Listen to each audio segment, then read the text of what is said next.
specified measurements and computer programs. So do the exact things. They don't get sick. They work 24/7.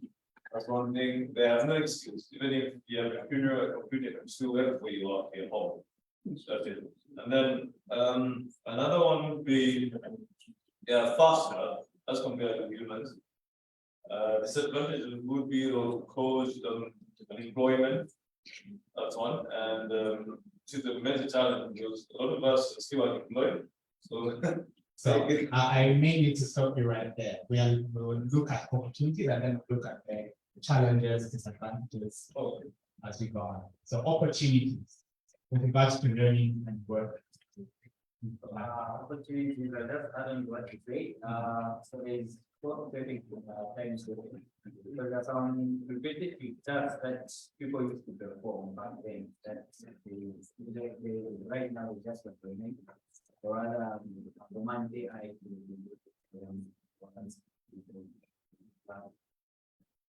productivity, automation. Anyone else? I think learning platforms are efforts. We have websites such as Coursera, so it provides a lot of learning courses where people can just do online and graduate from there. And also other top universities such as the Harvard University and the University.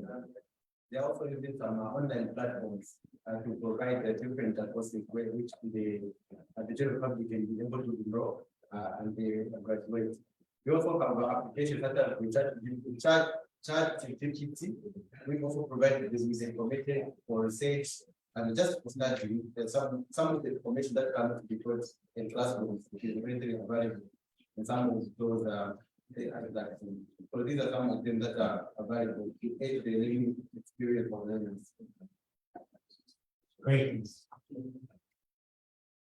How about digital entrepreneurship and tackling the challenge or the problem of unemployment?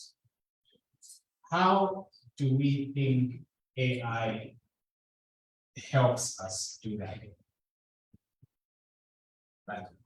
How can we apply AI in tackling things like unemployment and in enhancing opportunities of digital entrepreneurship and even learning?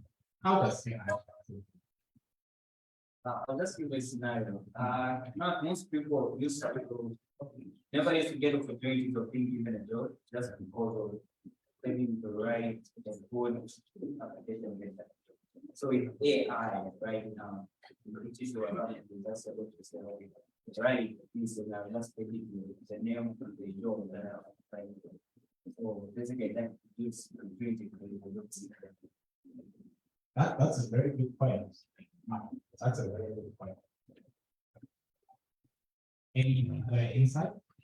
Also, the field of content creation, AI gives some, gives some ideas what content and how everything that is found.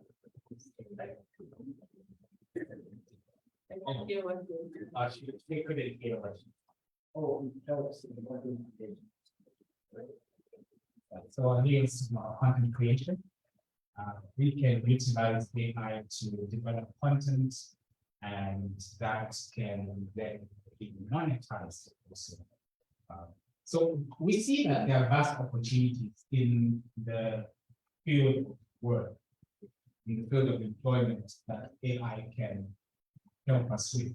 We have platforms like Canva, Power by AI, which have enhanced marketing for businesses, that have enhanced content creation.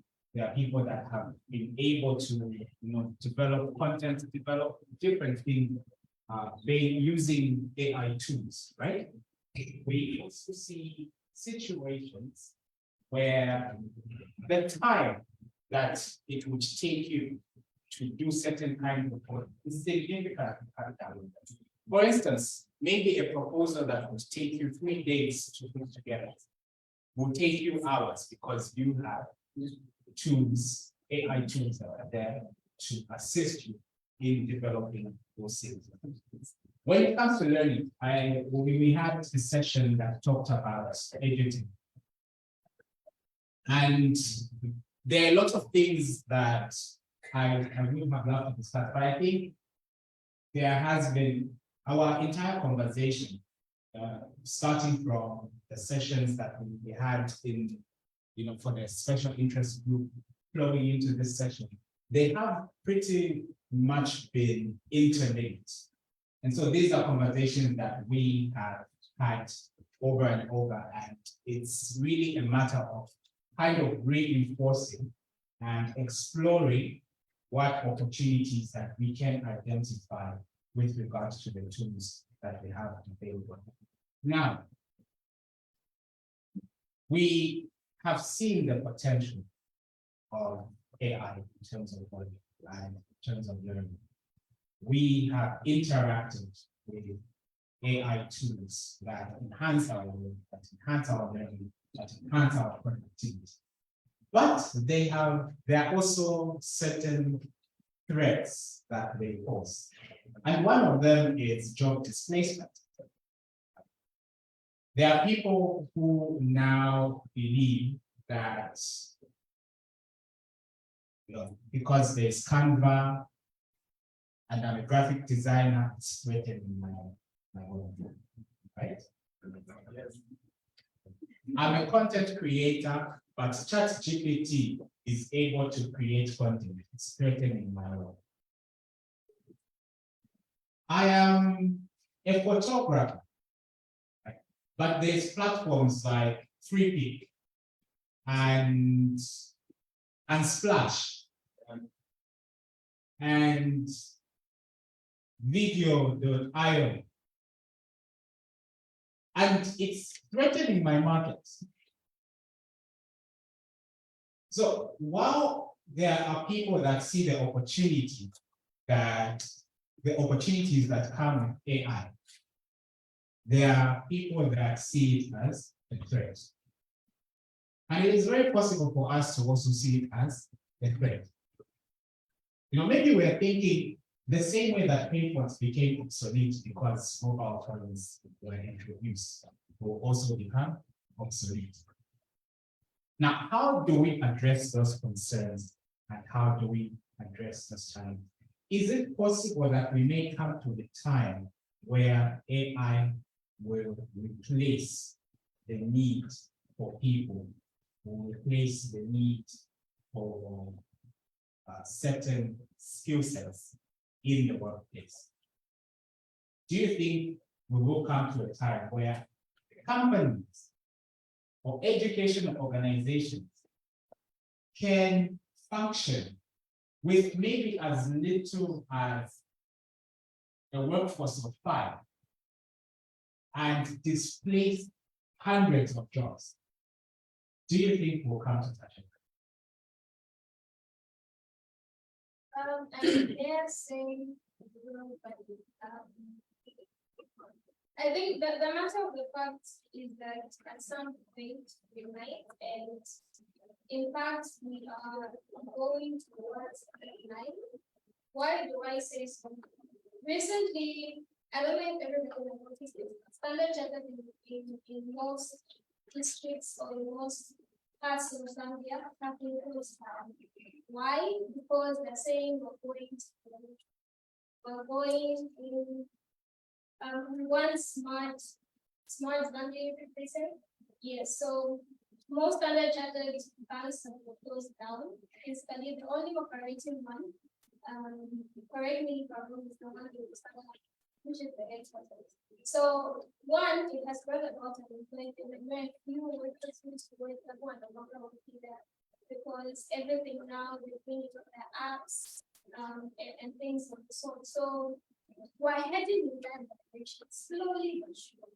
But I should think somehow AI is limited. Why? It's created by a human being. So a human being has limitations. In as much as it can do so many things, it's somehow very much limited.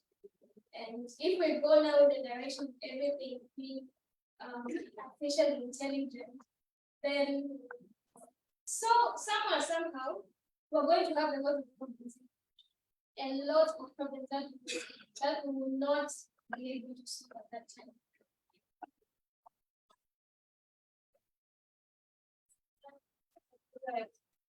The media space. Let's say 5 years from now, what about the media? Because we don't need having journalists, having a reporter, having someone to act the news. When we actually have these apps that can do the work for us. So what very people have an instance of maybe just one person doing the entire work at the media station because they can handle everything. Yeah. So like going towards like 4 or 5 years from now, or going through the experience of those people.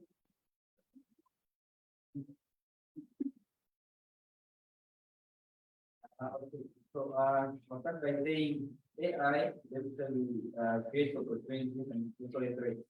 I'll give you now the post with the coming of cell phones. People no longer can what the retail data, right? So, but there's a possibility that not much as we are advancing, we also are people. We also there will be there are opportunities there in the development of AI. Because AI needs people to use it. Yeah. So that's it. Yeah, actually, my point was in line with what I'm saying. I think removing people from community might maybe take a lot more time. But maybe if people will have to learn new state of skills in order for them to be able to adapt to the AI. And I think that is where we need to, that's something that we really need to dwell on and explore. That is building new skills and reskilling. Here is the reality of the situation. There are certain tasks that would be performed, or that are being performed now, that will not be needed in the near future, right? Because certain things will be made obsolete. And this is something that happens throughout the process of time and throughout the process of time. For instance, I gave an example the other day about there having been lift operators at some point. We don't have them anymore, right? There are certain tasks that you may be performing in the workplace now that will not be needed in a few years. There are certain things that you are learning in your educational program that will be obsolete by the time maybe you're even graduating, right? Now, how then do we adapt ourselves? And that's the important thing. Number one, we need to be able to adapt. One of the skills that are essential to survive and to navigate this time that we live in is adaptability. Having the ability to adapt to the situation is an important skill that you need. Other skills that I do not see AI replacing in any time soon are emotional intelligence. AI can do a lot, but it's not emotionally intelligent. So there are going to be things that humans are still relevant in places of work. There are going to be opportunities that are going to come up because of AI. I mean, now we have AI prompt engineers, apparently. Because AI, as it was said, still needs someone who is able to use it. You still need people. You still need people that will make it functional. At the end of the day, it is a tool. No matter how powerful it is a tool. And it only works when there's someone to make it work. Now, you have to decide whether you are going to stay stagnant in whatever field it is that you're in, or you are going to ensure that you adapt with the change and learn the skills that you need to learn in order to survive. Workers. Just to ask you amplify your point. So for example, if imagine this wake office, and have a machine, and have a human. So to give you clarity and confidence that it's really important. What it is when the fire starts, the machine is stagnant. So it's in that camera, an example of the machine. Don't move, don't try and say anyone or anything, it will still be there. It will get caught with the fire and still burn. But you on the other hand, you reason, because you have feeling and emotional power that you're talking about. So you can run, you can try and say 5 chairs, 6 chairs before the fire cuts or spread in the whole room. So overall, human is still imperative to that because of that very emotional factor.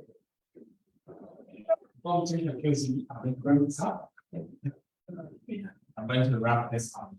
And I believe this is the conclusion of there's a lot of things we can discuss with regard to opportunities that are available for work and education in light of AI. We can discuss the threats that we face because of AI. There was a video that was playing when I was sitting there and I was thinking to myself, oh my God, it was showing deep faked videos.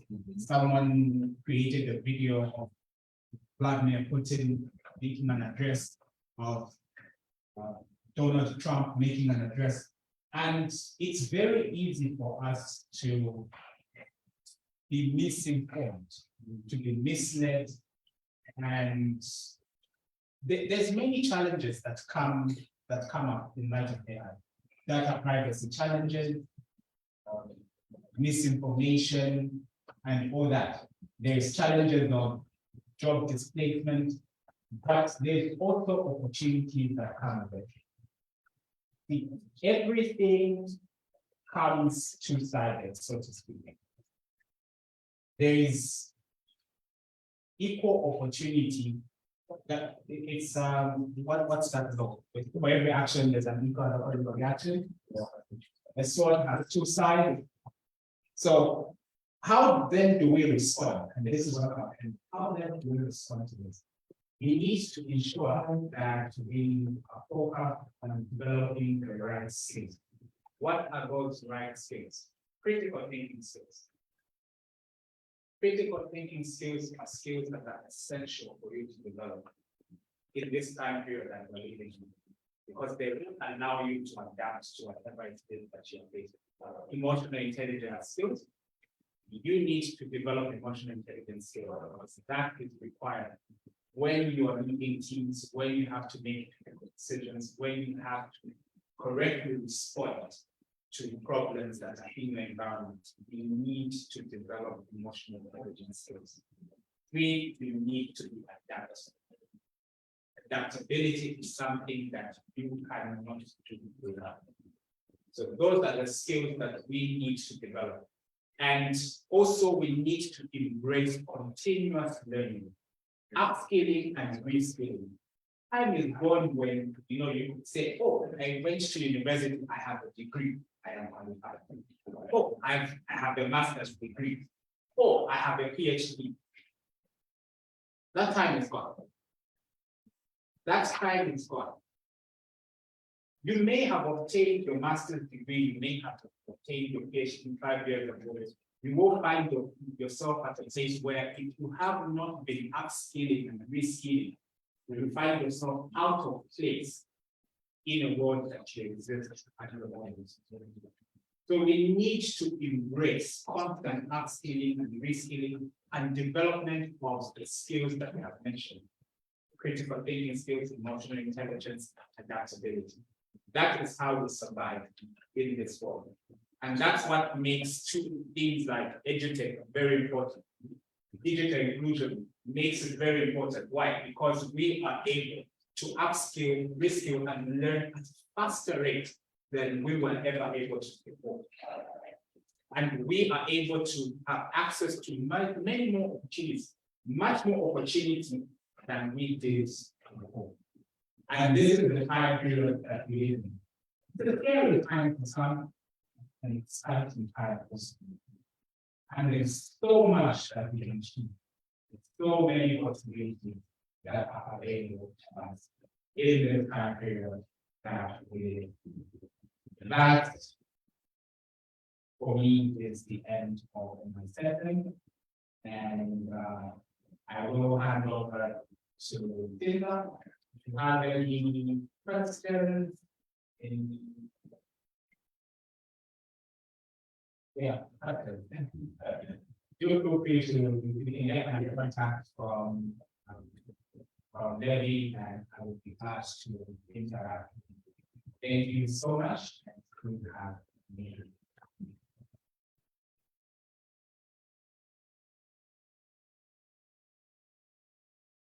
Next, we have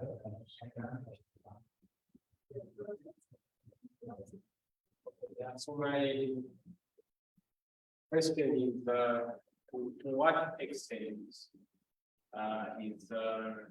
is AI affecting us? I don't know if you might have covered it, but I'm coming from an angle where how many of us base in yes.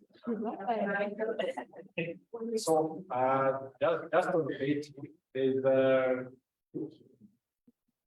some people can bet on soccer and some people can bet on other games. Okay, and then one thing I've also just noticed is that apparently there's also AI being used in those betting platforms. Okay, such that maybe let's say you have a 2,000 in your account and you have bet. Okay, so there are different games there. Sure, people that bet know what I'm talking about. So you find that as you are betting, it's like maybe this AI is able to determine how much you have in your account, okay, and it's able to learn your betting patterns and able to wipe you out. I don't know if that makes sense.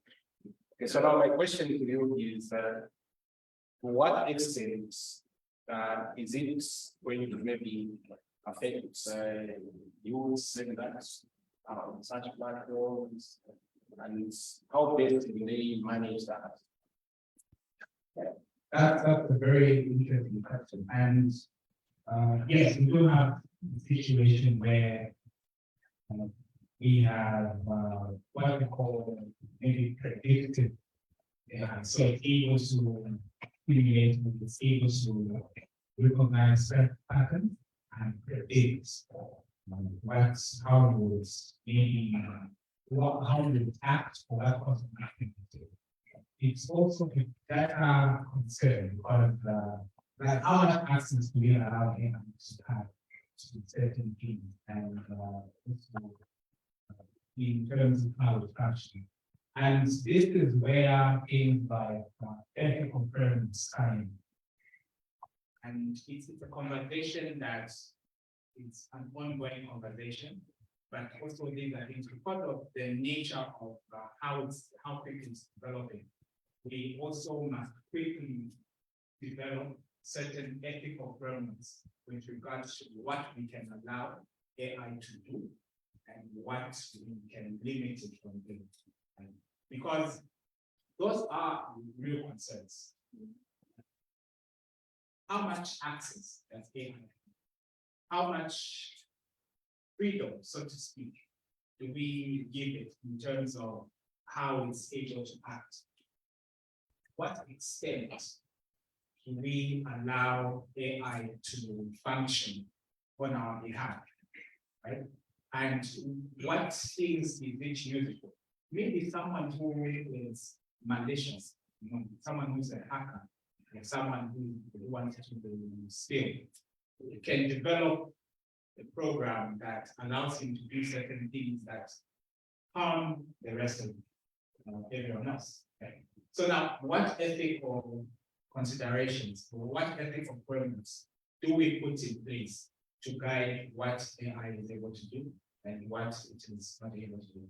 And these are the conversations that are constantly ongoing with regards to I don't know if you heard, there was a time when, I don't know if it was Elon Musk and some people who started to talk about maybe pausing the development of AI because of some of the concerns that were arising.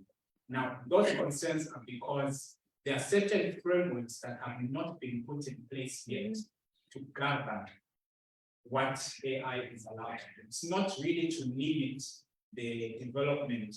And many people there are some people who are saying, no, it's because they now can't control it, it's not in their hands, so they don't want it to develop. But we must consider the ethical frameworks that are in place. What regulations are in place? It's pretty much applicable to everything. It's like in the business world, maybe there are those of us that have heard of Ponzi schemes, pyramid schemes. Right? Those are called investments, but because they don't have certain frameworks that regulate them, they are a danger to people who involve themselves in those things. And AI is the same. When we don't have certain frameworks to regulate its development and to regulate its use, we are prone to certain dangers. So it's a continuous, because AI is in continuous development in terms of applications. So even the frameworks, the ethical frameworks, the regulatory frameworks are also in constant development. And unfortunately, it would seem that not only in AI, but in every other sphere, regulation usually seems to lag behind innovation. Regulation always lags behind innovation. And sometimes it seems like regulation now still seeks to stifle innovation. But if we can strike a balance between innovation and regulation, then I think we can head in the right direction with regards to developing frameworks that still keep us safe, even while we are exploring the possibilities of AI. I hope that answers your question. Thank you.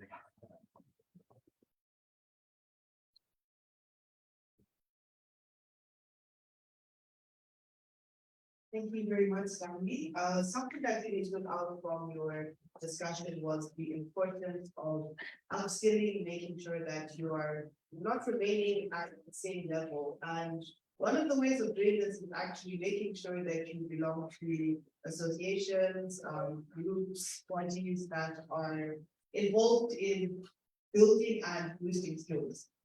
On that note, I will call Levy up again to tell us a little bit about what ISOC is, and hopefully by the end of this info session, we'll have non-members becoming members. Levy.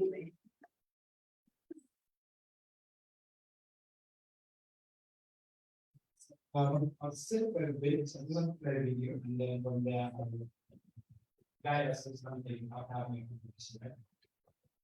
Before Brighton mentioned about the how many of us knew about those from the from IT? How many of us knew about it? Okay, that's very good.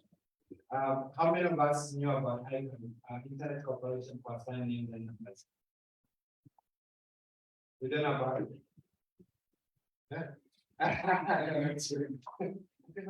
The reason why I've asked that question is I can excuse internet bad, but not having ICAD in the education curriculum when you're doing computer science is a crime. Let's just find myself. Internet domain names and their operation and how they function. Everything around what you can think about domain names, right? Are governed, and those policies are informed by ICAD. So if you are learning about computer science or computer related stuff, and ICAD is not part of those that like they just, even if it's a 2 minutes focus of it, then that should be a crime, because what you are learning and where you're supposed to implement, the guys that govern that platform don't know about it. Is that fair? It's all right. So finally, you can have a differentiation of an icon, then with IC at some point, either this year or medical mistake. But one of the things that I hope is to build a concept and understanding of what you learn and where it applies and how it can actually be involved in the whole process. ICANN is not script for technical. I'm not a tech person, by the way. By far. In case you can start the technical and my technical. My background is communication. I'm a fashion designer and working background. I haven't done any training whatsoever in tech. It's just an interest of method. I remember something about it, then they have a conversation after that. I hope that you can run the training.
So maybe that was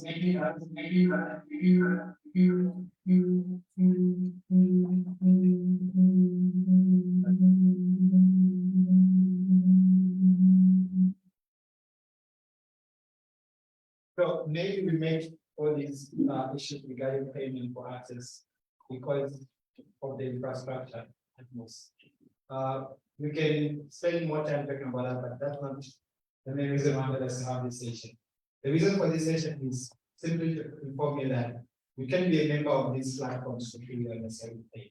For example, you can join the Internet Society for free. You can be part of ICANN in terms of contributing to making the policy that govern how the names are, how the core infrastructure should be managed and so on and so forth.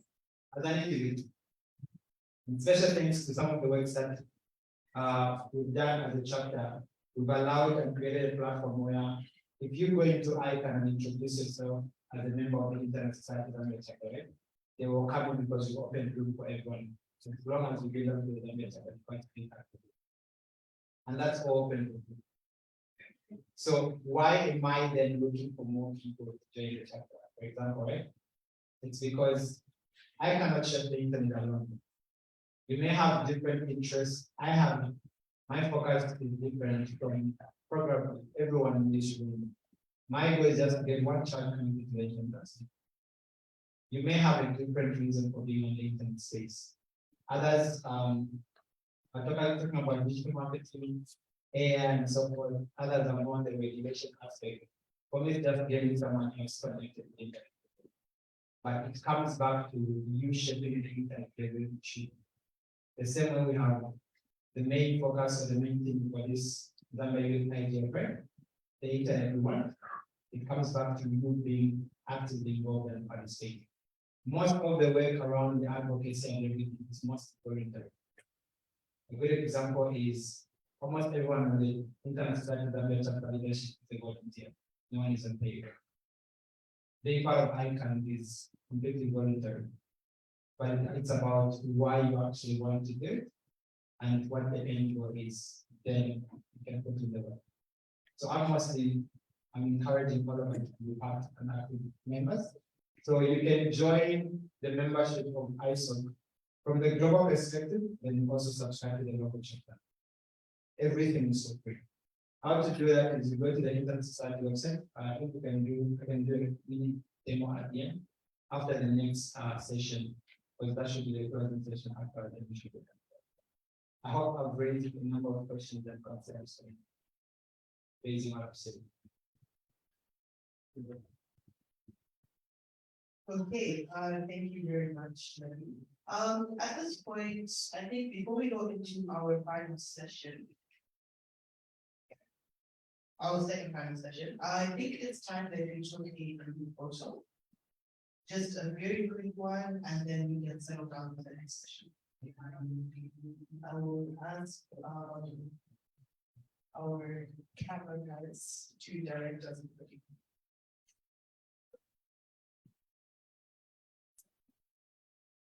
Okay, so we're going to use this part of this part. So I've either standing or I've either seated. We're going to take this direction. Yeah.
Guy.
But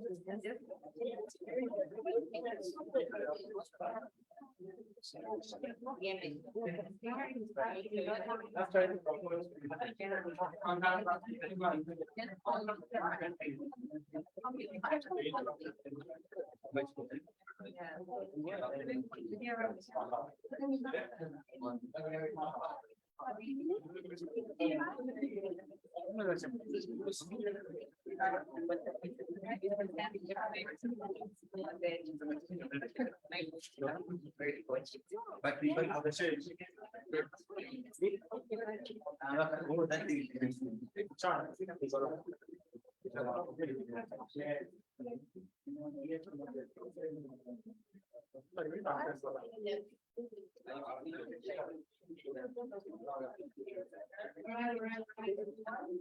We get to our final session, I would like to call upon our cable guy, who was a man of many talents. He not only plays the cable, but he does really great energizers. So silence, stop hiding. Please come to the front and just give us a little stretch before we get into our final section.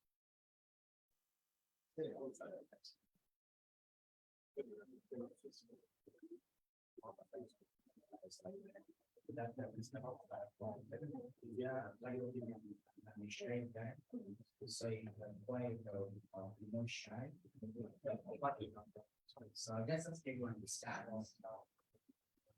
And that's so I'm going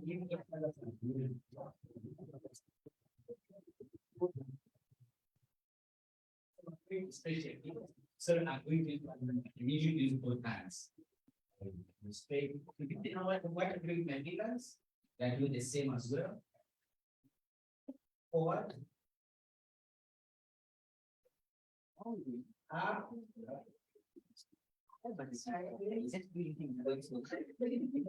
Forward. Up. Let's do it faster. Sideways. Forward. Up. Sideways. Forward. Up. Sideways. Forward. Up. Why you just Forward. one hand?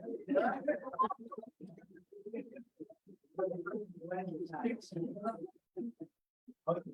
So the next I don't think how much take time? 2 more minutes. Okay, we can do it real quickly. I'll be pointing at random.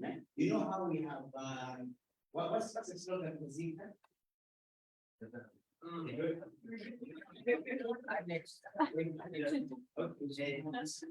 Slogan for trade kings. So here's how you do that. You start by saying in my pants, then the slogan of the company. Right. So for example, in my pants, improving lines. In my pants, we can improve. That's how you do it. So I'll just be pointing at randomly. So people is slogan right now. So that when I point at you, you start by saying in my pants, then you say that. We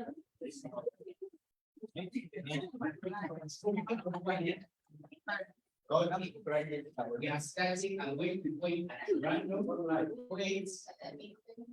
Yes. In my first step,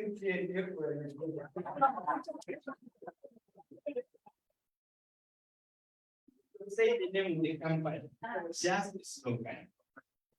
In my pants, everywhere you go. In my pants, we wear today.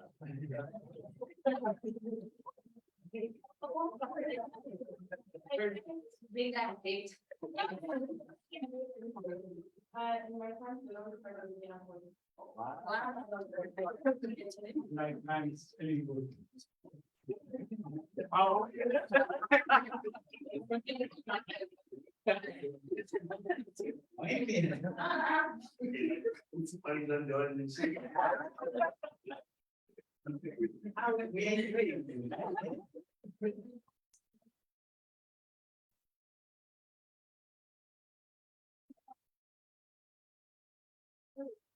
My pants everywhere I go. In my part, is that very good? Maybe what the facts show. In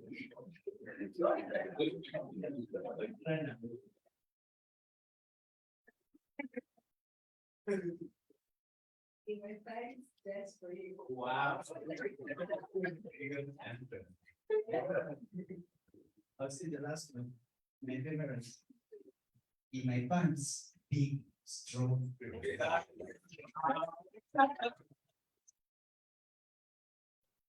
Thank you everyone. I trust you. Then we got for. Please put your hand together for our next presenter, that is Evan from Digital Graph.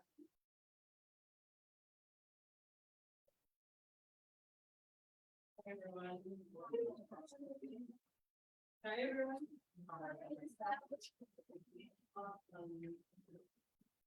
So today we're gonna talk about internet infrastructure. How many of us know how the internet has reached your phone today or right now?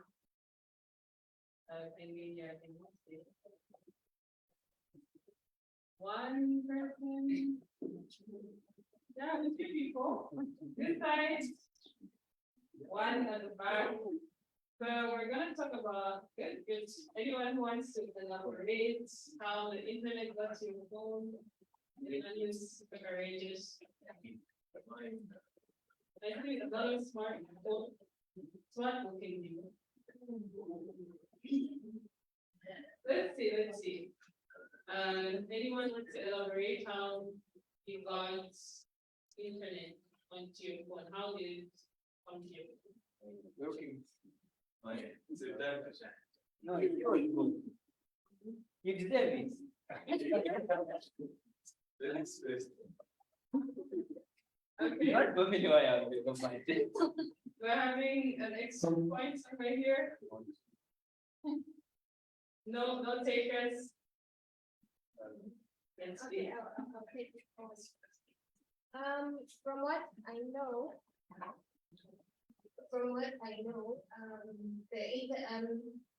internet connection is set to the fiber optic cables from wherever the source is, and I do not know, but when it reaches Zambia, ISPs tap into that connection, has taken them up to the tower so that it can be, improved. A big hand. So today we're gonna talk about reimagining African undersea internet infrastructure. Presenting, I'm Esther Mwema, and I'm the founder of Digital Grassroots. I'm also an artist and a digital inequalities practitioner. I've done a lot of work around understanding, localizing internet governance, internet infrastructure, and digital literacy. Everyone will get this slide, so you get to know more about me. But today I want us to look at what exactly happens when we're getting our internet, and what is the social and political and economic background behind it. So we're going to start looking at the internet layers. There are two different models. There's the TCP/IP and there's the OSI model. So in the TCP/IP model, there's only three application layer, the transport layer, and the physical layer. And this one, I wanted to show you how the internet gets to you. And it's very important that we remember this for the sake of our session to understand what it means for you and I in this room. Starting from the bottom, we see the physical layer. This is where the physical infrastructure is. These are the fiber optic cables, and this is where we'll be focusing on today. The infrastructure that brings the internet to you and I. And then after the physical layer, there's the data part. This is where you get the Ethernet, and you also get physical addresses that allows us to communicate from one place to the next. And then there's a network that allows that access to move to the next level, transport layer, where it's moving from one person, from me to you, from me to someone in South Africa or someone in Dollar. And then session, presentation, and application. This is the part where you put your commands and the whole process takes place where we cannot see. So many times we think the internet is in the cloud, but actually the internet is very, very physical. And I'm going to show you a bit more about that. So today we're going to focus on internet infrastructure and big tech. What is our relationship between our country and the internet use and the big tech companies? We all know them, the Google's, Meta, Microsoft. So after I make this presentation, we're gonna have an open discussion where you can ask questions. But I just wanted to show you where the internet comes from for us. When we are thinking about how connectivity reaches us, 90% of our internet moves through undersea cables. So that means that even if you are messaging someone else in Lusaka, your data will move from here. It will go where the data centers are using undersea cables. So it doesn't mean it's going direct, it's going through a whole network. And who has been building these networks? Who owns undersea cables? Today, I'll give you two examples. I'll give examples from Meta and Google. So Meta this year has built a 4,500 kilometer undersea cable around the African continent. So Meta has created a consortium through which people will be able to, countries will be able to connect to the internet. As you can see, it's literally surrounding the entire continent. So you have to think, when a private company owns this much infrastructure, that means that our internet is moving through their property. And this is achieved through a consortium, and the name to Africa is sort of like we're giving a gift to Africa, a gift of connectivity.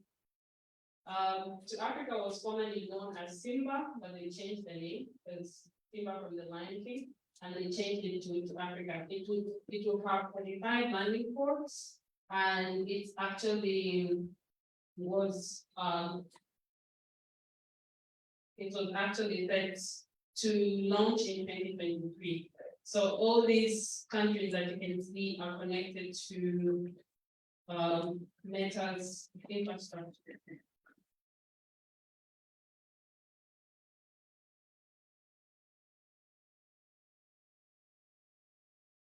It has an undersea cable called Piano. Does anyone in this room know who Big Piano is? Never mind the thing. I'll say that. Who was Big Piano? West Africa, slavery. Okay. So Piano was an abolitionist. This was someone who was forcibly taken into slavery and was taken to the UK as a slave, and through that process led the abolition movement of slavery. So Google decided to build these cables. The chart is correct, but the text is not, so sorry for that. Google decided to build these cables, undersea cables, and called them Piano without consultation from anyone from this side of the world. They decided to take that name and call it their undersea cables. Are we following? Am I losing people? We are following. So, so I did a project with Mozilla, Mozilla Creative Media Awards, to understand what is the relationship between big tech and undersea cables and our connectivity?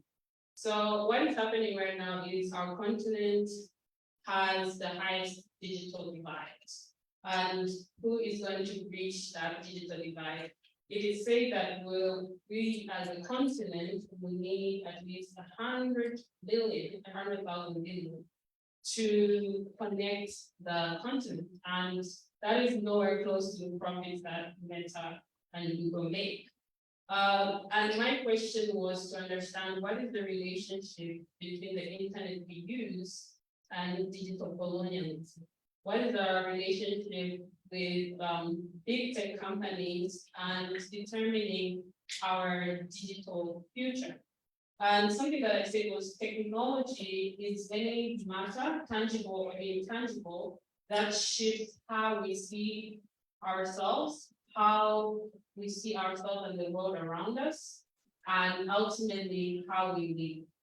By itself, technology is neutral, but what we do with that technology is what matters. What we do with the imagination of technology is what makes the difference. So as part of my project, I held some sessions at Mozilla Festival and also at FIFA Africa to understand how can we localize internet governance. So we're all here, we want to be online, we want to make sure our families are online, but what does it mean exactly when the infrastructure that we use is owned by big tech? And Meta and Google are just two examples, because there are a lot of private big tech companies that are investing heavily in infrastructure. And globally, undersea cables, only 1% or less are owned by governments. So you have to think about what does this mean for our democracy? What does it mean for our security as a country? What does it mean for our laws and our policy? So I held some workshops and we were asking, what does it mean to localize internet governance? And there were some ideas that were coming up. Do you want the internet to be both localized and universal? Do you want to use mesh networks? If we're to build data centers in Africa, and data centers need a lot of electricity and a lot of water, where will we build them on our continent? Because right now, I think there's only one data center, if I'm not mistaken, in the entire continent. That means that where our data is kept, we do not have legal jurisdiction, or we do not even know where it goes or how much these big tech companies collect our data. And so we were brainstorming, do we want Google in Africa? Obviously, when we say you get a job at Google, that's exciting, that's our dreams, or when we're Meta. So we have to think critically, what does it mean to want to be part of that system? And how can we ensure that we have a publicly owned, citizen-led infrastructure? Because I know we're talking a lot about cybersecurity, we're talking a lot about data, and also about policies, but we have to think, does our government have power? We also have to think in Zambia when the government has done an agreement with Starlink, what is the exchange being made there? Who owns that infrastructure? Why are we not putting our own satellites out there? So that was a bit about my projects, which you can find on afrogrids.com. I'll share the link to that. And it was really asking, what is our relationship between big tech, and do we really know what this will mean for our digital future? And not only that, we also have to think, when big tech companies come into our communities, the language, the ideas, the culture is fed by them. And so a lot of us have to think about, what does that mean for our own local languages? What does that mean for people in our rural areas who may be disconnected because there's no incentives for private sector to go there because there's no profits? So those are the kind of questions that my project was asking. And now I'll dive a bit deeper into that. Any questions so far? Any confusion? Please feel free. Or any comments from what you heard?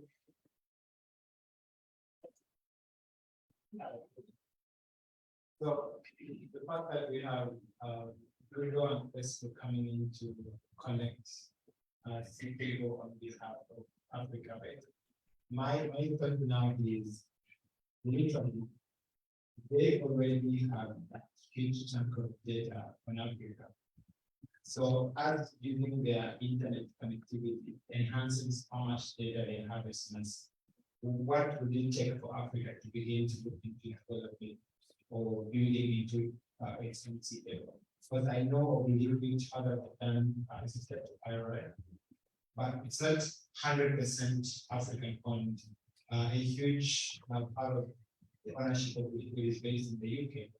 So if either way, is that part where foreign interests at play for them to have this whole connectivity? How much or what would it take for Africa to invest in that required for it to actually have critical infrastructure, and the cable to connect us? That is a great question, and I would actually say we can go back to one of the top slides of the internet layers. Yes, so what is happening is that the ownership of big tech started increasing in the 2010s, only undersea cables. So we see at the top application layer, we have Google, Facebook, we use WhatsApp, and now at the infrastructure layer, these companies are also starting to own it. And the internet was designed to be open, which means that there shouldn't be any permanent favorites. People should not think that Facebook is the internet or that Google is the internet. But the main issue that is coming now is that when these companies are owning the infrastructure, it means that firstly, they control the market. So because they're bringing their undersea cables, it doesn't mean that they're bringing it for free.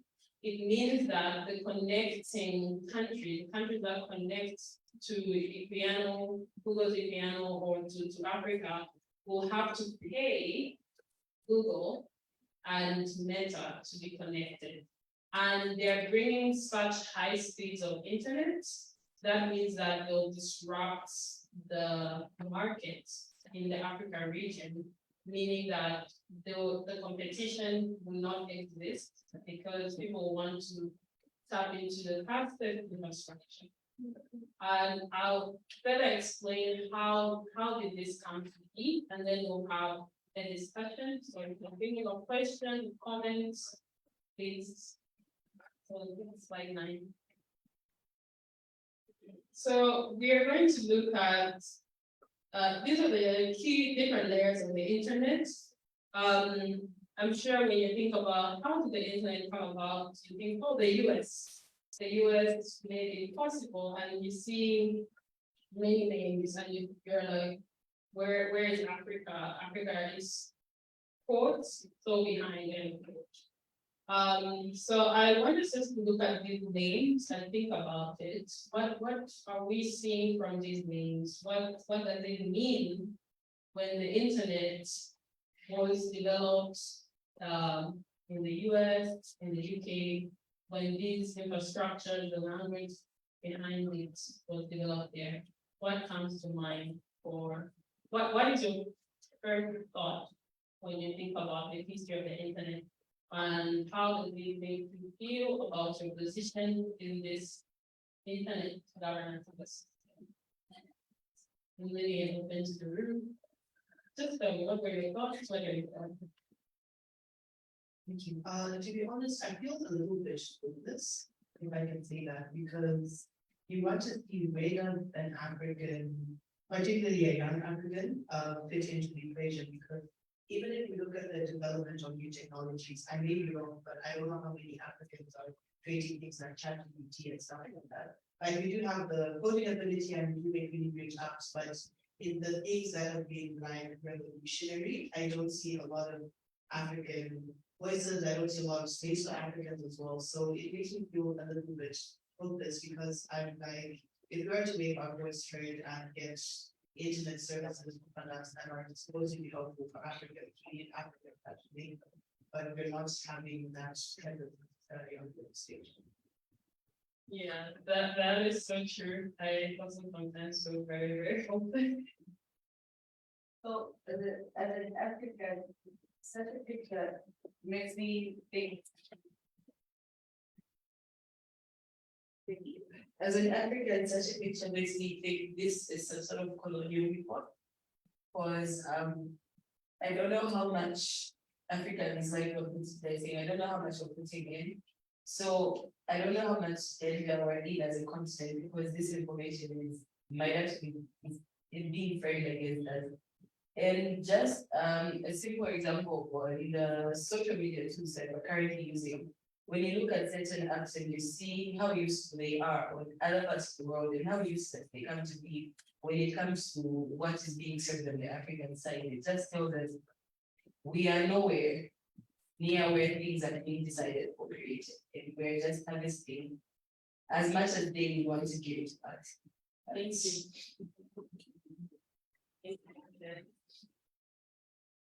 I think overall, it's a sad time of events when people were inventing stuff, we were praying or whatever they were doing during that time.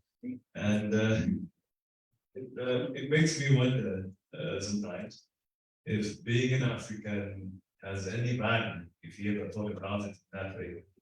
But then when you actually think of it, for most innovators that come from Africa, they're westernized when they have good ideas, they buy you off, and before you know it, you're an American citizen, before you know it, you're the United Kingdom.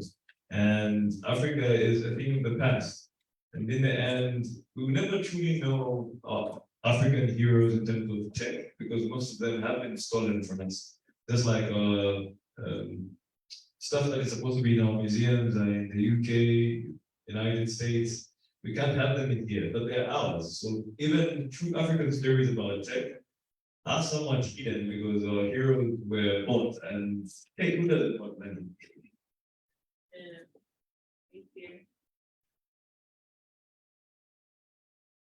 Yeah, I mean, if any of us get an opportunity to go to the US or the UK to develop something, I love it. I think I feel like when we are consumers of the internet, it's high time and become active and co-creators with the good governance of the internet. Thank you. Well, it's two hands.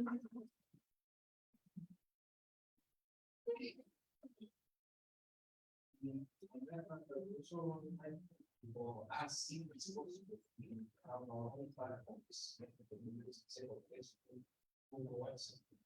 it's made an effort to like more on what they can say. Yeah. That's true, that's true. Even when we're talking about, yeah, one more hand. Just to add on what he has said, Africans having their own platform. I think we can learn a very good lesson in some Asian countries like China. I don't know how many of us are familiar, but in China, it is very, very rare for somebody to be caught using WhatsApp. They use WeChat. They use WeChat to buy food. They use WeChat to book planes. They use WeChat for almost every single thing you could find out there. They have their own version of YouTube. They have their own version of Facebook. They don't use the Facebook that each and everyone uses. So it's high time that we develop our own apps that we know, even like one person mentioned this side, we even know where the data is going to be kept. We have our own data centers so that we know how to regulate ourselves, we know how to keep our own data in that manner. Thank you so much. So very, very amazing contribution. And we'll share more about that. And I'll just say that really the infrastructure we use, if we want to hold, for example, the government accountable, let's say you say the government is spying on you, using WhatsApp, using Facebook. This is a big tech company with their own laws, their own policies. And we also have to think about how these companies like Facebook have influenced elections, have caused ethnic division and ethnic cleansing in places like Myanmar, where through Facebook and their lack of regulation have caused certain people to be killed. So you have to really look deeply and think, when these big tech companies have this much control, what does it mean for us? What does it mean for our future and also our democracy? So thank you for all your contributions. And looking at the history of the internet, I just want to dive deeper because I heard colonialism, and that is a topic that I love to talk about. And I'll share a bit about digital colonialism. As you saw in the names there, who developed the internet, how they developed it, academic institutes or US military are wanting to have power over other countries. We have to think about where did it really start? When we talk about undersea cables, these are fiber optic cables. How did they come about? And this takes us back to the colonialism. So what was happening? Where were we? Were we praying? What were we doing? So let's see what we were doing. I'll start in Southern Africa. Who knows this man? So there was, yeah, he was the prime minister of the Cape Colony. So Southern Africa was under this man's jurisdiction. And during this time, he mined diamonds and gained colonies in Southern Africa, which is why I'm speaking English. And the dream was to build railroads from Cape to Cairo. And we actually have seen that dream realized with one of the fastest internet services we use in Zambia. So Rhodes used his wealth to build railroads and telegraph lines in Africa. This was during the 1900s. And you're like, what was I in the 1900s? Where were the ancestors? What were they doing? And this is what Cecil states. I'll read it. He gave an opening speech when he became Prime Minister of the Cape Colonies in the 1900s. He said, the natives are a distinct source of trouble and loss to the country. They should be a source of great assistance to us. At any rate, if the whites maintain their position as the supreme race, the day may come when we shall all be thankful that we have the natives with us in their proper position. To find certain locations for them where, without any right or title to the land, they are herded together. They are multiplied at enormous rates without the old demonstrations of war and pestilence to control their number. And we have given them no share in the government. I just want us to think about this in the context of the internet and undersea cables. When big tech companies bring the undersea cables to our shores, and for us being a landlocked country, we are also very much affected because the prices will come to us. We'll be paying that to connect to these big tech companies. So we have to think, who's creating these policies? How are they controlling the economy when they're coming to us and saying, we want you to have the internet? Is it out of the goodness of their heart? But we also have to think a private company, their main essence is profits. And so we do have a position in the global ecosystem. Since slavery in its modern form, the new forms of modern slavery, we'll talk about that. Since slavery in its modern form is no longer existent, there has to be a place where they can extract money or profits. So when they're bringing the internet to us, there is a lot of power in their ownership of infrastructure because we don't get to decide how the internet is used, in what language the internet is in. And if we're not careful, we could end up being just part of their system, building things for them to benefit on. Because at the end of the day, Meta, Google they have more money than some countries put together. And they're private companies, so they can do whatever they want. They don't have real regulation. But I wouldn't go too deep in that. Okay, go to the next slide. So where did the undersea cable idea come from? It goes back to as far as 1858 and to the 1958. This was the time when the US was thinking about expanding their telephone lines and saying, how can we expand our telephone lines from land and make sure it moves across continents? So this made the evolution of the transatlantic telegraph cable, which has now become the current day fiber optic undersea cables. So as you can see, that was the first transatlantic cable. Of course, none of it is going to Africa because we were not deferred at that time in their books. So this is the first transatlantic message, and I'll read it. This was between the US president at the time and Queen Victoria. And when they first exchanged, the first transatlantic message was made the Atlantic Telegraph under the blessing of heaven, proved to be a bond of perpetual peace and friendship between the kindred nations and an instrument destined by divine providence to diffuse religion, civilization, liberty, and law throughout the world. So one thing we have to see here is the US and the UK coming together to create a system for global dominance. And this was their imagination. This was their imagination. They were like, let's imagine a world where we have the infrastructure that allows us to communicate so that we can push out our ideas to the rest of the world.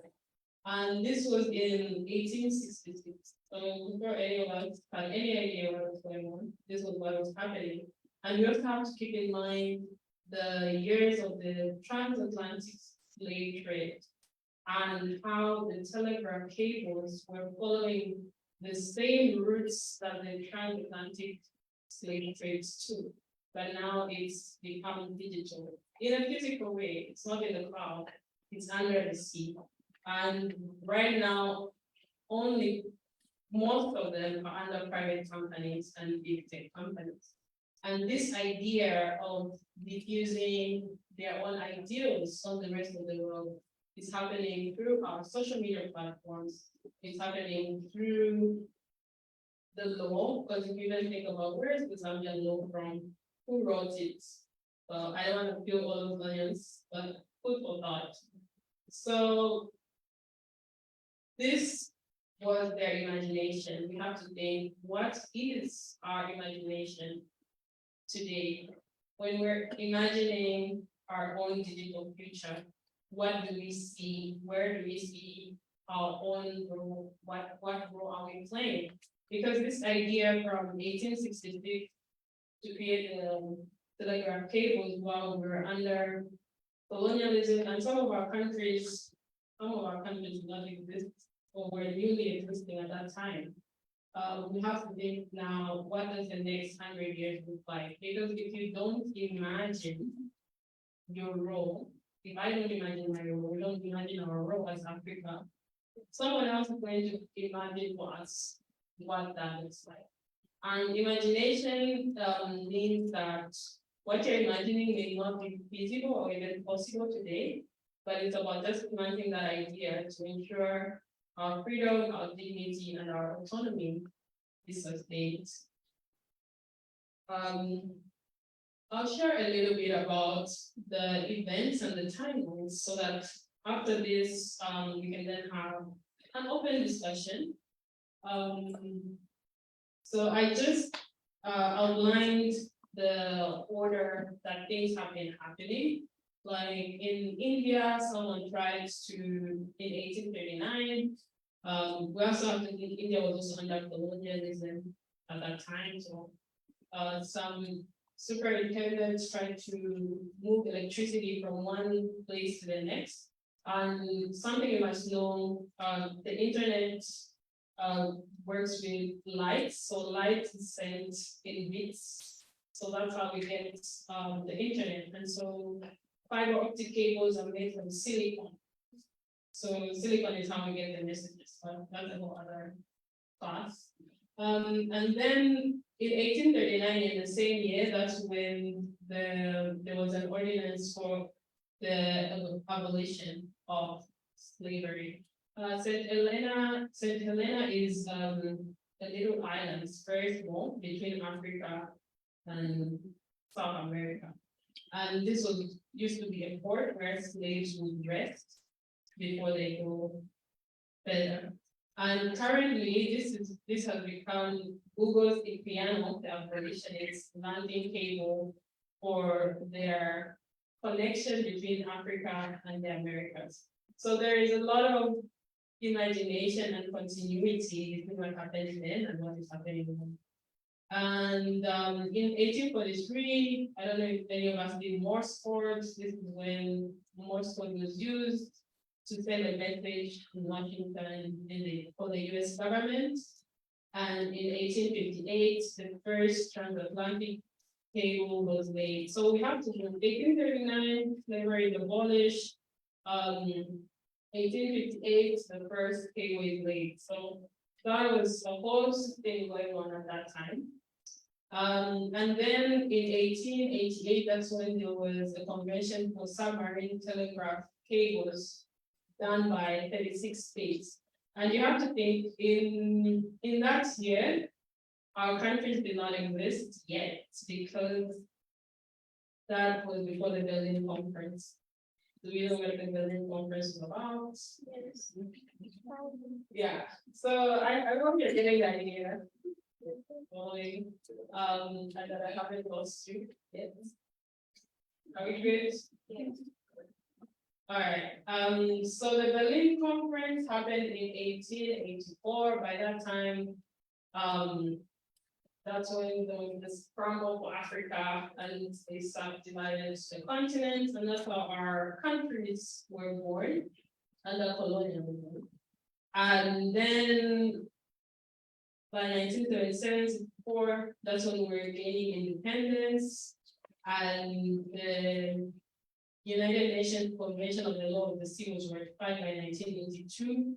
And it was in 1995 that Ghana became the first country in West Africa to have internet connection with NIPEN, the web pioneer.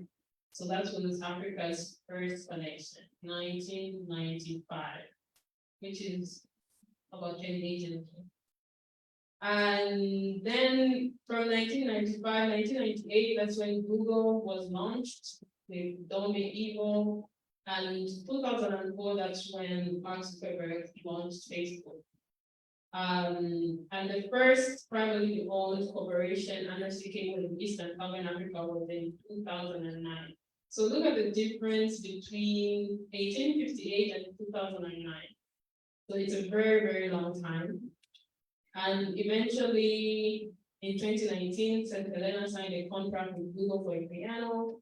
That is after 1889, when they canceled the slave trade, that means there was no longer a route for slavery. But now we have to think about the digital route between Africa and the Americas. And then in 2022, Google's piano made its landing with full service happening in 2023.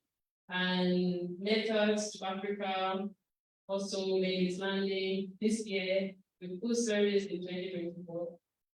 And that's where we are now. And the final slide we have to think private organizations, privately own 99% of cables, and about 1% of submarine cables are owned or owned in part by a government entity.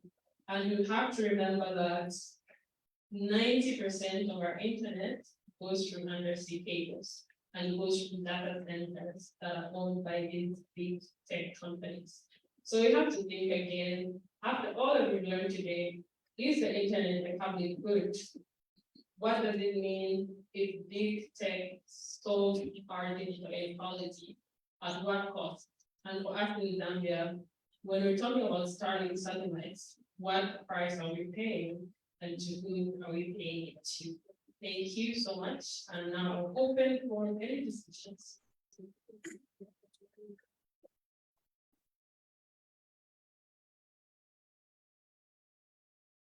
A lot of information.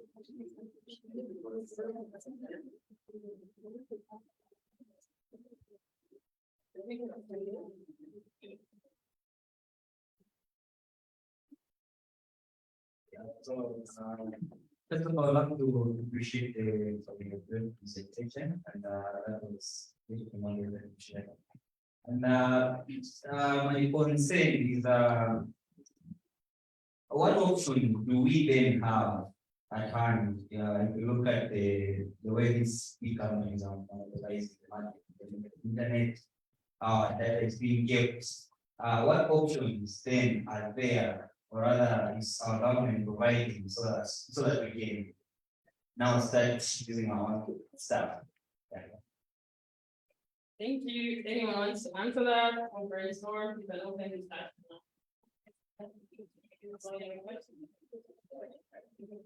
So it's more like money to what you say.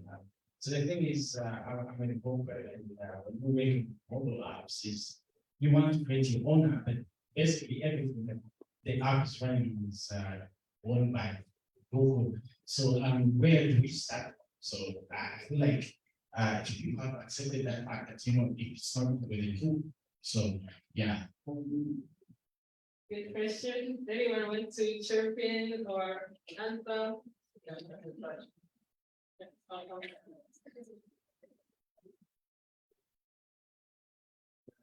This is I think the weakness that we have as a nation or as Africans, the lack of money. That's why anyone can come in anytime, buy a stuff, and then we continue doing our lives. That's why up to now we're still slaves. They say we gain independence. Well, politically free, but then economically we are not. We don't have money. So the bigger question is how do we make that money so that we can economically free? Okay, I'll come back to you. I just have to challenge and say the most minerals in the world. Why are you? But that's the conversation for another day. It's for me, it's an approach in two ways. The first one is I would ask this question to everybody.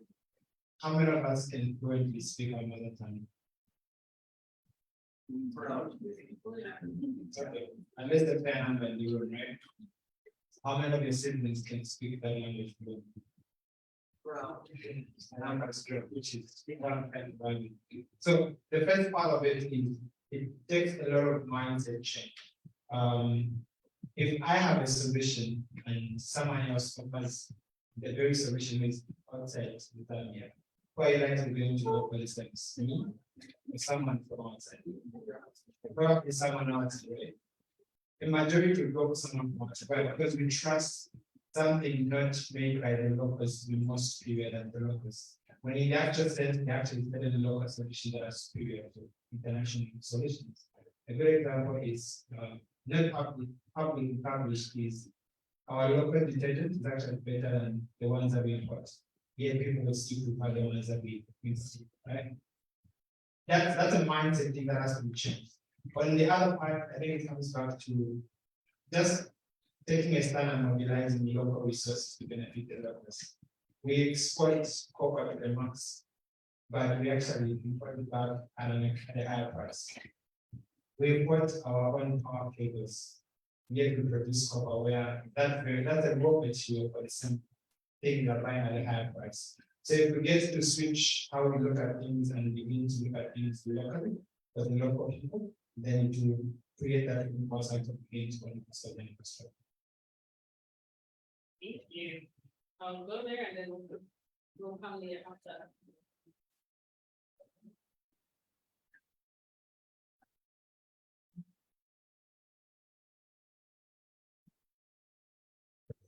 So one of the things that has derailed Africa's development overall has been one, on disunity as Africa, the continent. Our leaders, people we put in power, are so greedy to the point that they can't even decide amongst themselves. I think we did have propellers with some great ideas back in the days. I think we had Muammar Gaddafi, probably dead now. Yeah, I mean, I think that's a story for another day. Over. So one, we suffer from lack of good leadership. Our leadership is bad. They make bad decisions. They make bad policies. In fact, some of them don't even know how to make policies. This even gets worse because in a country like Zambia, you have I think maybe even before these elections and before that reform rule was put in place, you would have a man making policies about the internet when he didn't even manage to pass the return. This man would sit in parliament, sleep, the policies don't pass, you wake up. What's the next thing? You never went to pass our government, you never think about home. Young people never be concerned. So I think in the end, Africa has money, a whole lot, fortunes, millions of money, but it's the utilization and how we actually make use of the opportunities given. So Zambia, for example, doesn't even have like even produce toothpicks. Anyone? But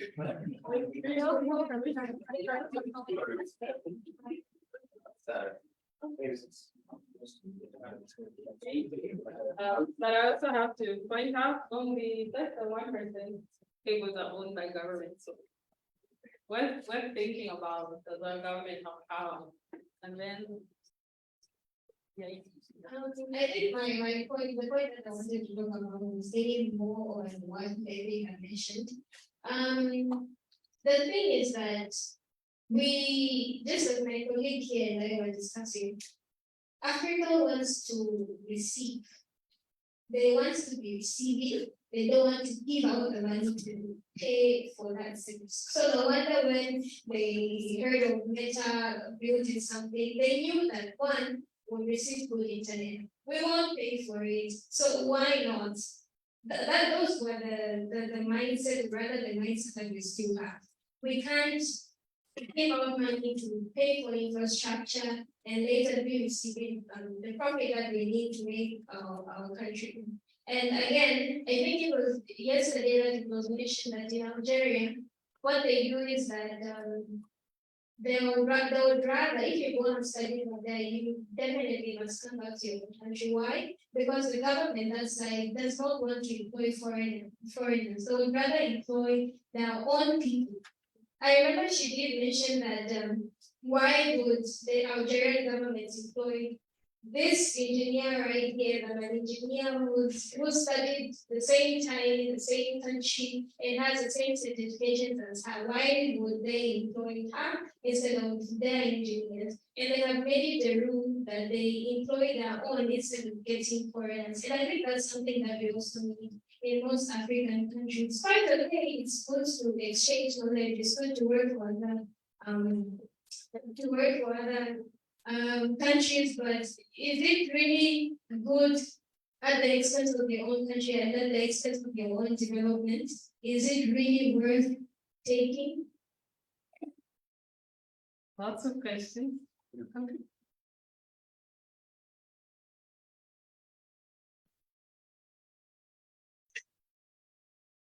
So you brought up a lot of concepts concerning internet history. So my question is digital colonialism primarily driven by the tech companies or the government? And if so, how has it influenced our perception of history and identity? Because if they own the means of the internet, doesn't that mean that the history that we've learned over time is biased to be in their favor? Good question. Very good questions, and I will wrap up with. Yeah, I don't know if how many of us have heard about Snowden? How many of us have heard about Snowden? So Snowden got famous because he is a whistleblower, and what he revealed was that the US government was tapping into undersea cables directly to get information. So it's a very interesting relationship because when the US government actually contracts Google for its military operations. And Google has also been used in Israel in the apartheid that's happening between Israel and Palestine. So you have to think about what is the role when a big tech company like Google has very close relationships with the US government. What does that mean for our own independence and our own ability to think about things or not to be fed information? Because what has been happening over time, even with Google, when you search, sometimes what comes up as a top search is not actually the most searched thing, it's what has been paid for to be at the top of the search bar. So it's very complicated, and that's a very good question. Should we trust what is online? And how can we build our own things? And that's where I say, even if you can't build something now, the time to have that imagination. Imagination is free, it's possible. You can imagine what does a public-led infrastructure look like.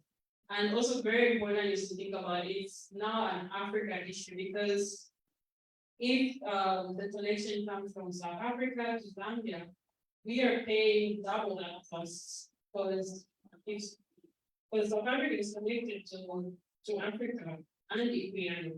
So definitely, if we're using South African companies, we are paying the cost that they are paying to be connected to big tech.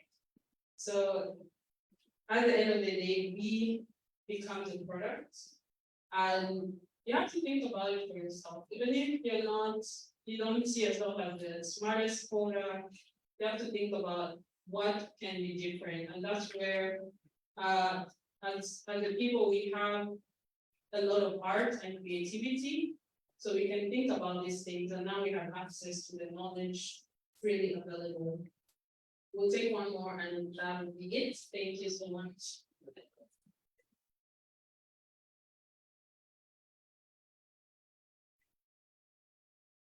So it's not a question, it's a contribution to what was going around with earlier. And I think most of it has been said, but I just wanted to drum on the point where at this point in time, like after many, many years later, Africans are still waiting to be invited at the so-called table. So if I was a white person and I was coming up with things, I would invite at my own terms too. Because, like you said, imagination is free. There are so many spaces where you would go out there and you would look for a fellow African or a Zambian, if you're being specific, and you would be surprised you'd be alone. If you find an African, maybe a West African is trying, you might bump into them, but there's so many spaces that we can harness. There's so many points of knowledge that we can actually get for free, but we're not doing it. Currently, there's a rush of Zambians, I will speak for this country specifically, getting visas to go to the USA, to go and clean toilets and attend to the elderly, job that them Americans, they cannot do. It just tells us that we're 20 years behind. They've done that labor, they're not doing it. They're busy, they're doing good jobs, and they're leaving those for us. as we go, that we laugh at each other. Facebook, people are like, no, suffering in diaspora is better than suffering in Zambia. So what time will you have to invent anything? You think cleaning the toilet is an ambition? It sometimes it starts out with certain things. Oh, but see, yeah, digital space. Never ever, we're not going to find ourselves there. As long as our mindsets, like when they say, do not shift to go to a certain level where we feel like we're back over. We can also take it, we can also create. Thank you. Yeah, thank you all for those amazing contributions. And one thing I would urge all of us is like, next year when we are having the next school of internet governance, we shouldn't have this conversation again. Yeah. It should be very different, because I know that we have a habit of having the same conversation every year. We complain, oh, it's so bad. Next year it's the same. So there are many ways you can start right now. And once you start the work, there are people and organizations willing to support. Of course, many of them are US-based, but once you start, there's always, you're always pushing something forward. Even if it's an idea, if you decide to write the sci-fi where you imagine the different infrastructure, that's also knowledge in its own way. If you decide, oh, I'm gonna learn computer science, I'm gonna start taking courses online and learn something, that's also a different way. There needs to be a lot more people in these spaces, even though we're saying the government doesn't know. We also don't know. Let's be honest, because we haven't learned, we haven't done the work either. So let's all just do our part for a more equal. We feel the internet is for everyone, but we really have to be co-creators of that.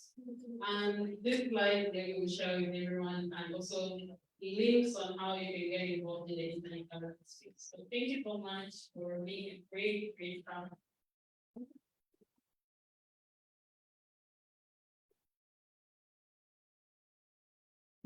All right, I hope we bring a lot of questions and to think about, right? Essentially, that's something that at least the biggest takeaway can ever get from platforms like this. Because as I think I said earlier with ZICTA, for some people it may look like it's easy. Do you remember that I think was it before lunch or before we started, I played a video why you should quit social media? Do you remember that one? I have someone who is highly debating because that's all out and social media. One, let me just put this on the spot. Right? When last did you drink? Yeah. I don't know. Definitely years. Facebook. I don't have Facebook. She's not. LinkedIn. I don't have LinkedIn. Okay, research and everything. Well, I have a pen name on Twitter, but I haven't tweeted. Instagram, I go there and the pictures are very cute. Yeah, I don't. Okay, the reason I've raised all this is if you search for her name on Google, right? Search in a platform, you see her name come up really huge, right? Very great things, but she's not a social media.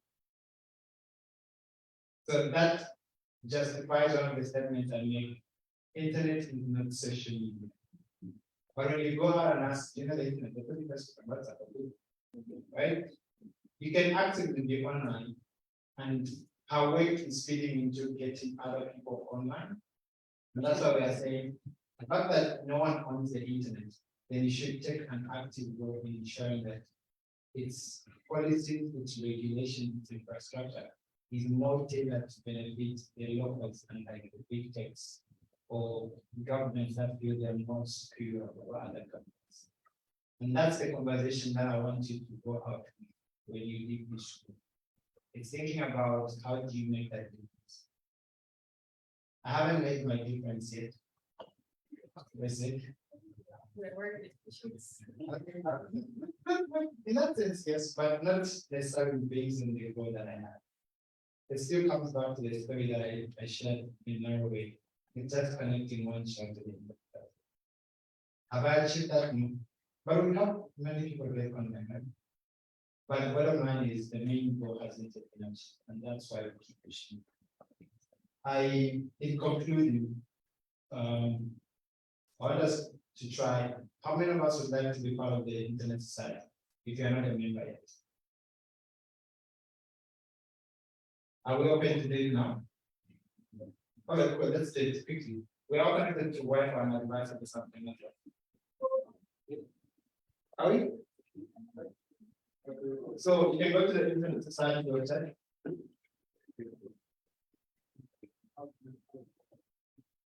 You can go to the Internet Society website. Let's see if I can pull it up on the other side.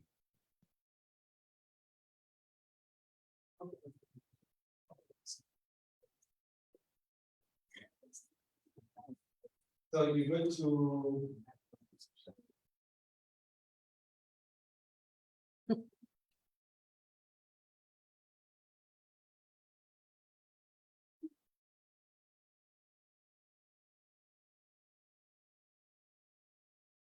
so internet start technology, and then you come to get involved. Get involved, then you can become an individual member. So once you go there, you can become a member, and then you just enter a few of your details. So based on what this I'm talking about, is there someone who has a question why we're doing this? Just thinking, because I don't think we had a little conversation about data protection. Right? So you can enter details, and then from there I can easily direct you to the next step. If they are in Zambia and they are not a member of the touch, when in that sense you are already.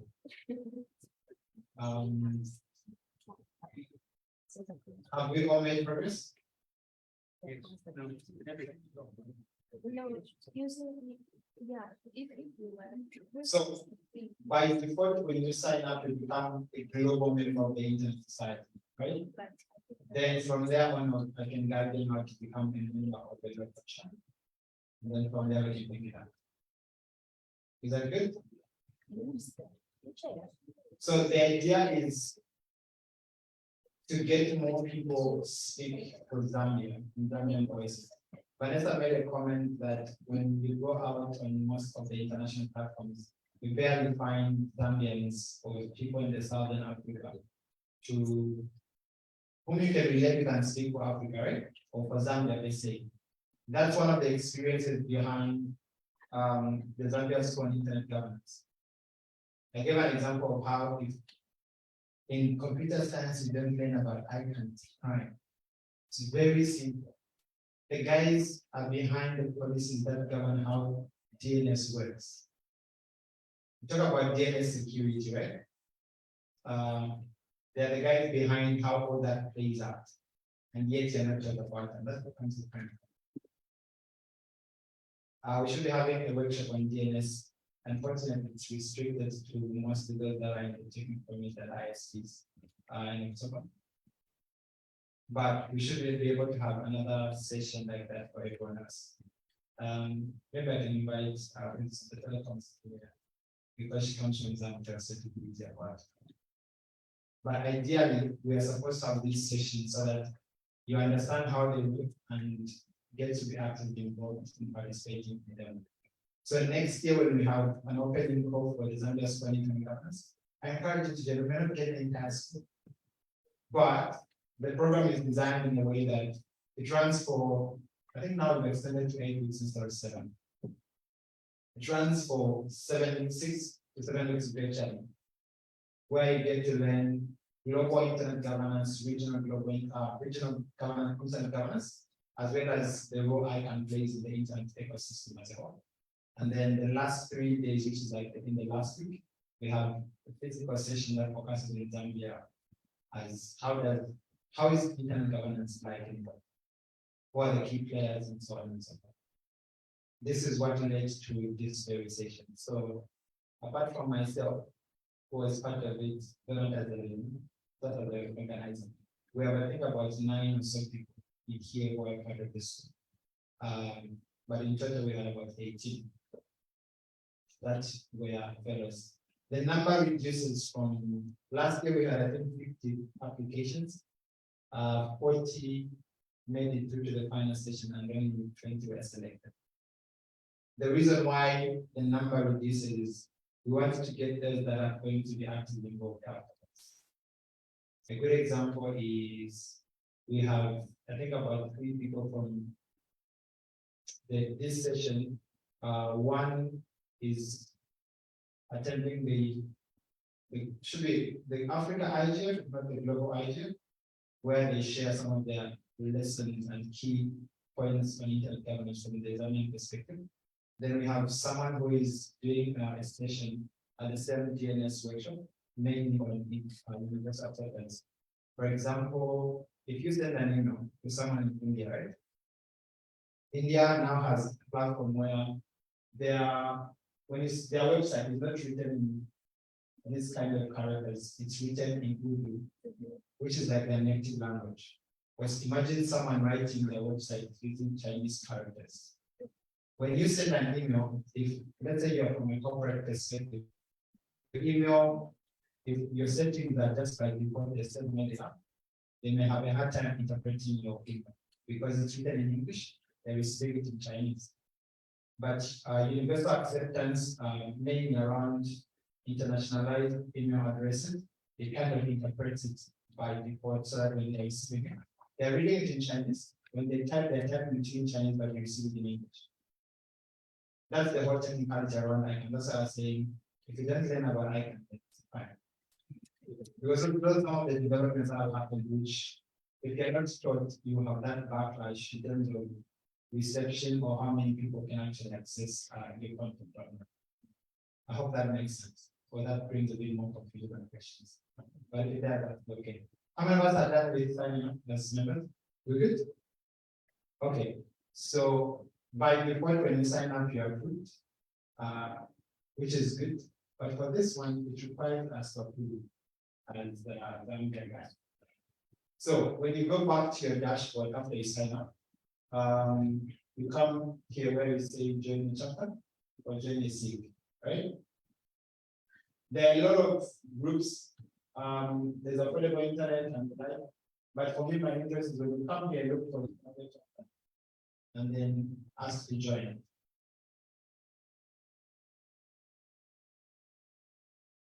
So when you come to your dashboard membership area, come and join the chapter or SIG, and then look for the Zambia chapter.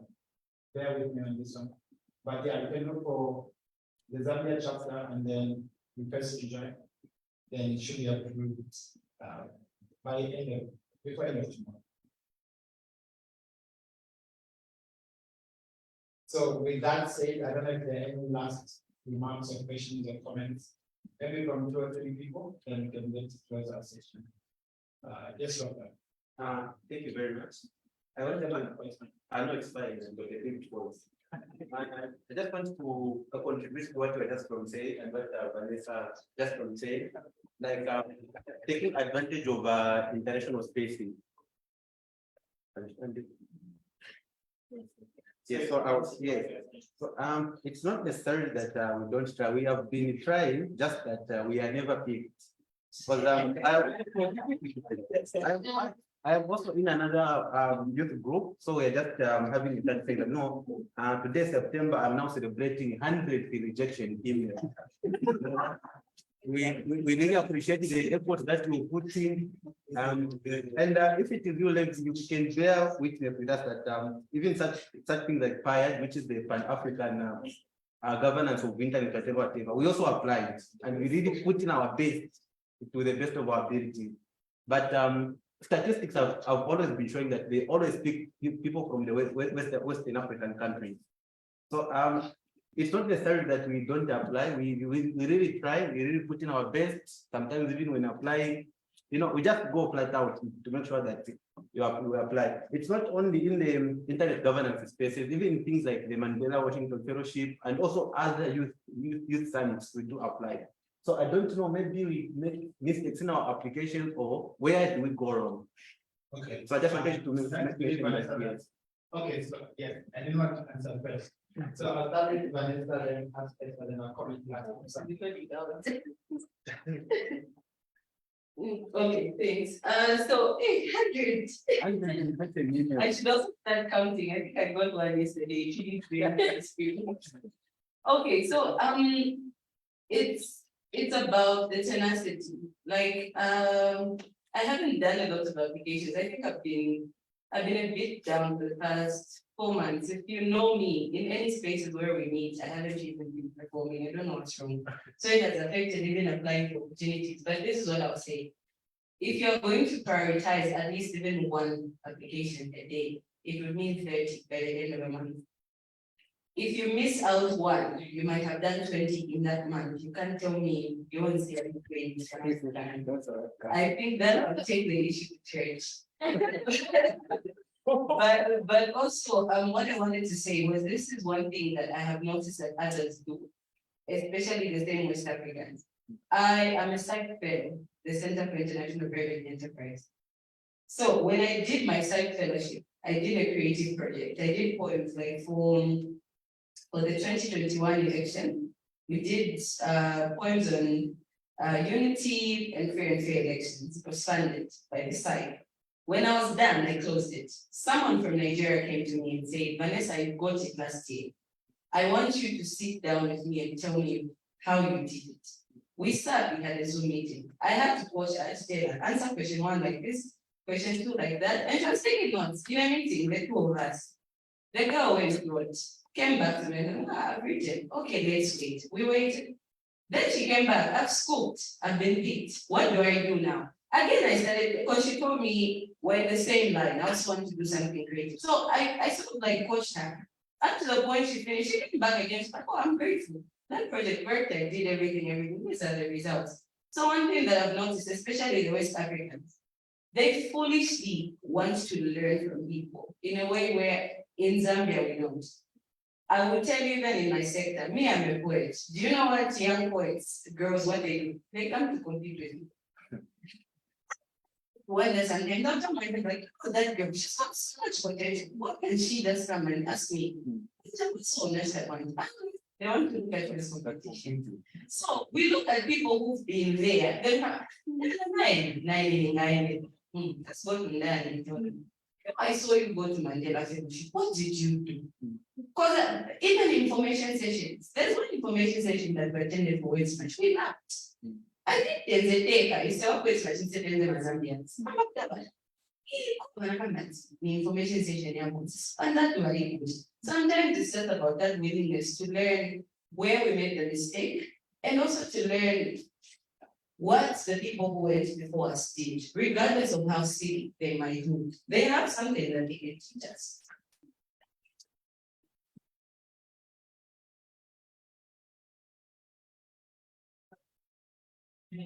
I'm saying this as well, I know it's rejected. And it's really, I don't even know how to put it. You have a high chance of being picked if you're from Africa and you're doing a great job. So it's not about the quantity, it's about the quality.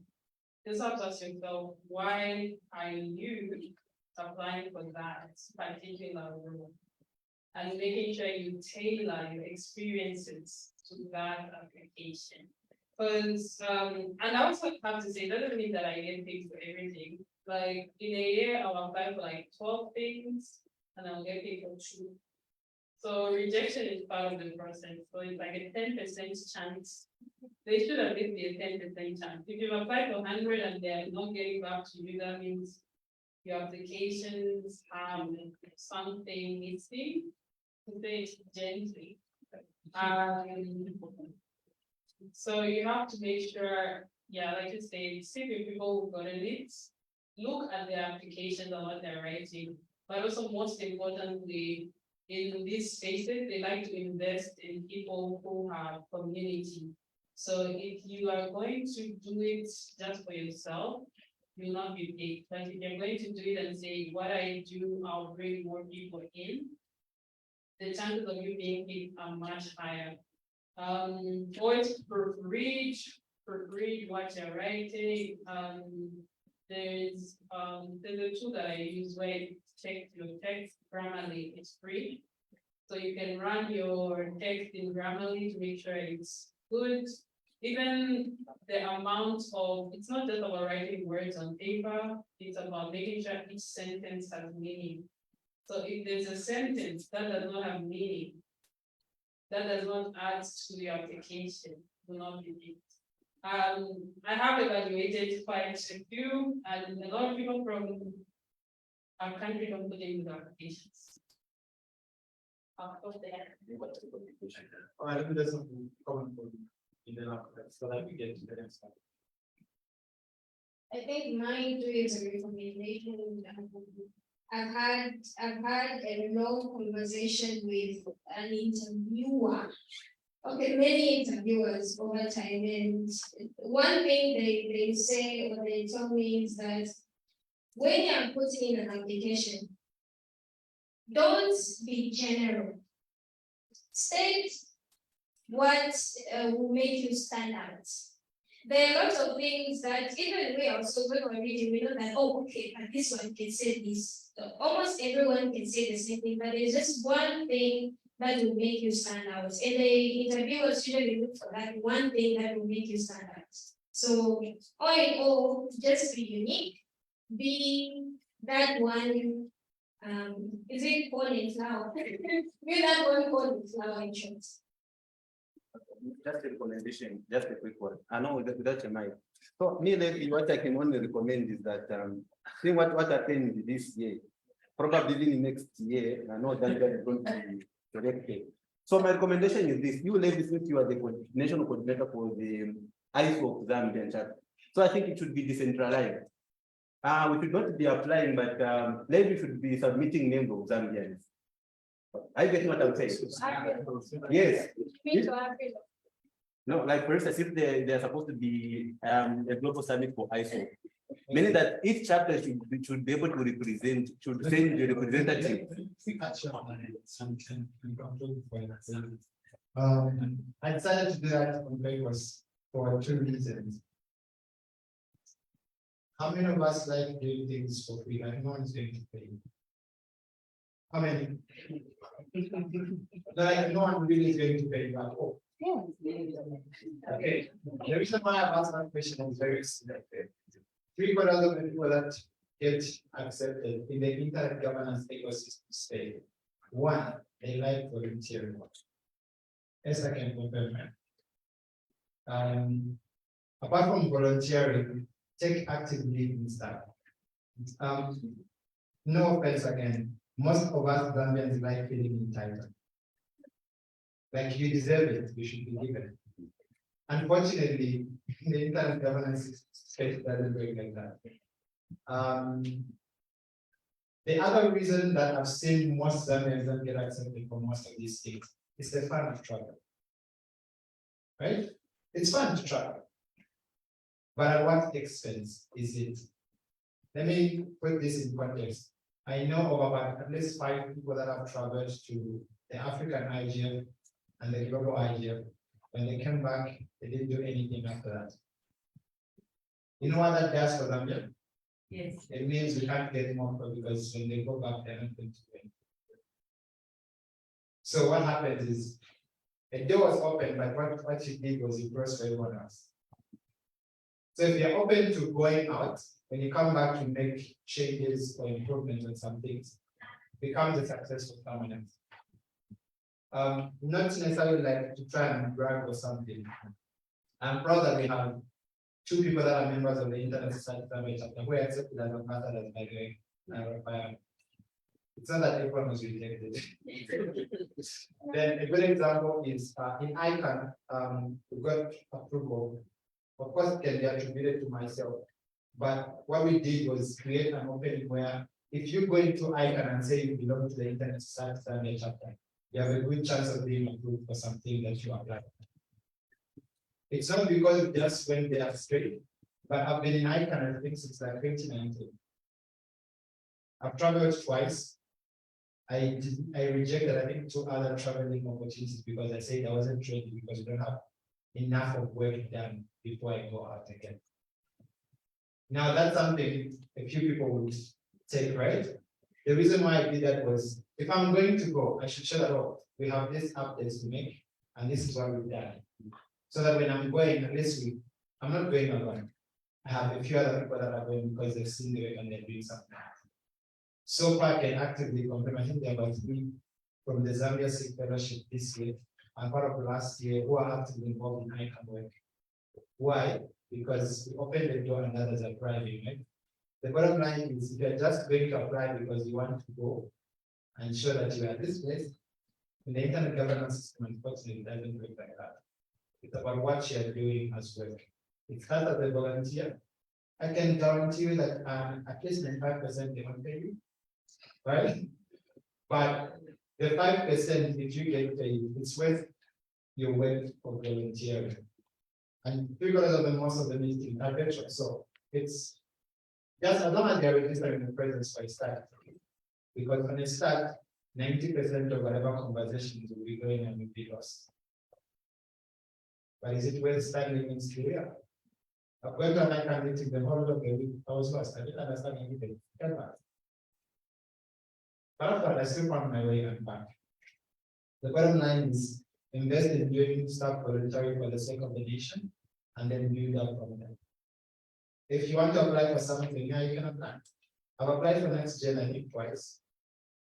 I went into the final stage and I didn't go to like the final stage, right? But I know the know-hows. And that's one of the people that I think, if not both of them. He's the man before that was accepted, not from the Zambia single person. Zoe, they got accepted because they took into consideration some of the things. West African autocracy. Yeah. And then Zambians were don't speak. Be quiet. So if you're a Zambian, you don't know how to speak, make noise in the chat. You can text. And people take notes. If you're going to speak up. If you have questions, ask. People will respond. That gets you noticed and known. In the long run, if you're not like you like to take stuff in the background, then you still get noticed and you can be a little better. I like being in the background. That's my background. But I do stuff in the background. So all in all, that's how it goes. So with that said, we have 20 or 21 bags to give to people. I'll not allow Brighton to get one. Everyone from the Zambia ZICTA and maybe brokers and active.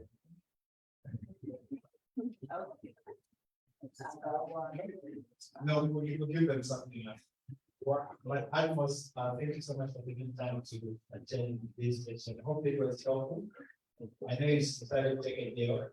So you may get the bag as you are going on from the registration desk. Thank you so much for taking time to be here today, and I really appreciate your time. With that said, we are free to leave. Just encouraging you to be actively involved in the space. Whichever part that you will be comfortable with, there are lots. You may not be all of them, but find somewhere where you can fit. That's it. We are going to have a good day.